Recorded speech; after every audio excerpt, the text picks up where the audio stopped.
afraid to look in the mirror. Just try it.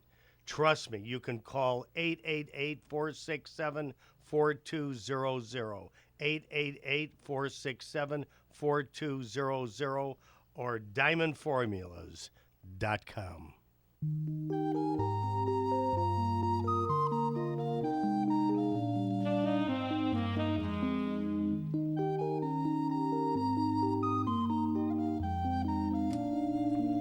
I can't think of a more memorable theme than this one here. Fabulous. Isn't it something? Actually, there is something I can think of more memorable than this theme, and it is the voice of the man who starred in this show, who's Tony Danza. Tony, how are you? I'm terrific. That was Bob James, by the way, and the name of the song was Angela's Theme, because in the second show of the run of that show, Judd went out with a girl named Angela. I love it. Tony, I mean, you got a bunch of fans here in the studio. I'm one of them, and I grew up watching you on TV. Hey, Larry, how are you? I'm fine, thank you. And I'm a fan, Tony. Oh, I know that, buddy. It's I'm good to talk. excited. I'm a big fan of yours as well. Oh, well, thank you. And my wife Nancy's here, and Hi, Tony. she thinks Hi, you're so Nancy. handsome. Tony, I want to know one thing. Yes. How could you possibly think of taking up boxing with that gorgeous face like yours? Well, I grew up in a neighborhood in Brooklyn where fighting was another game we played. Like you'd get up in the morning and the guys would all be together and they'd go, well, you want to play stickball, handball? Well, let's fight. And we would, it was like another game. And so I was into it. And then when I got out of college, I was kind of mixed up, and I was my entrepreneurial stage too. I had a little bar, and I had a car wash in Brooklyn, if you can believe this.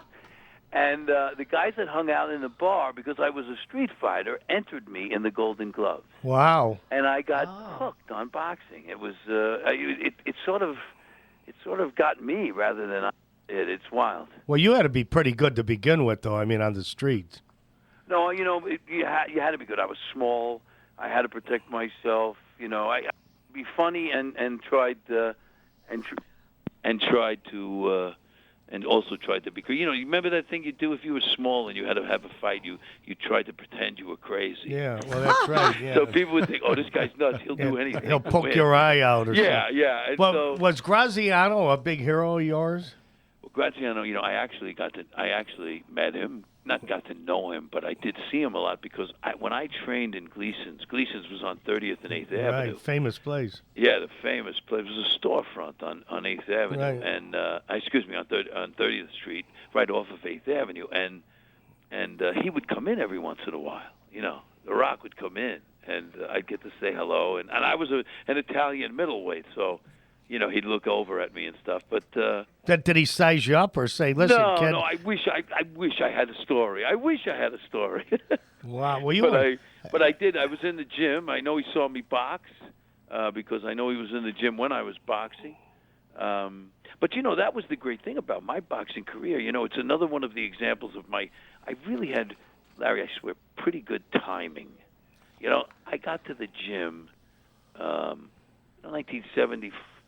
74, so all the old timers were there. Wow. Freddie Brown, Chicky Ferrara taught me how to fight. Wow. I mean, Chicky Ferrara was the trainer that they modeled Mickey after in Rocky, Burgess Meredith. You were the real Rocky. Well, I'll tell you, when I saw that movie, I did think I was.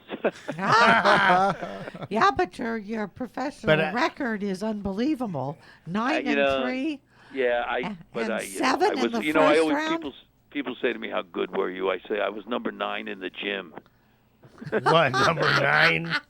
Like some people are number 9 in the world. I was number 9 in the gym. Yeah, but the way I grew up is the way you grew up, and you're my hero because we all looked up. We looked up to the toughest guys in the neighborhood. That's right. You know how it goes. That's right. And who could punch the hardest, and that was you, and who could Tony. take the most, and who was really. Yeah, it was, brains it was all and about guts. that. But you had a lot more than that. You got so much talent, and you did so many wonderful shows. Well, I got to tell you, Larry, the really big thing for me is that my mother, God rest her soul, was determined to have me go to college.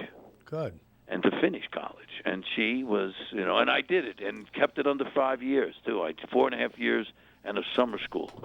Was it?